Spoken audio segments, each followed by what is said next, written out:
Hello friends, இன்றைக்கி நம்ம பார்க்க போகிறது என்னென்னா கொளியல் பச்சரிசி வச்சு ஒரு சத்தான உருண்டை செய்ய போகிறோம். இந்த உருண்டை வந்து ஏஜ் அட்டன் பண்ண பெண்களுக்கு கொடுக்குறது தான். இதுக்கு தேவையான பொருட்கள் என்னென்னா கொளியல் பச்சரிசி, கருப்பட்டி, தேங்காய்ப்பூ. இது இப்போ நீங்கள் பார்க்குறது வந்து கொளியல் பச்சரிசி.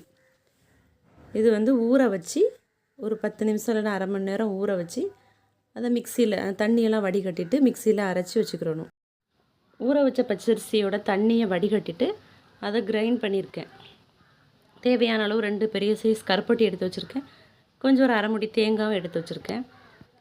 இப்போது பச்சரிசி தண்ணி வடிகட்டிட்டு மிக்சியில் அரைச்ச மாவு, அடுத்தது தேவையான அளவு தேங்காய் போட்டுட்டு தேவையான அளவு கருப்பட்டியும் இடித்து அது கூட சேர்த்துக்க வேண்டியது தான்.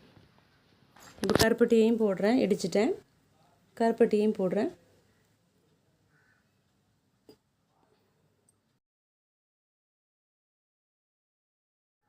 இப்போ கருப்பட்டியும் சேர்த்தாச்சு.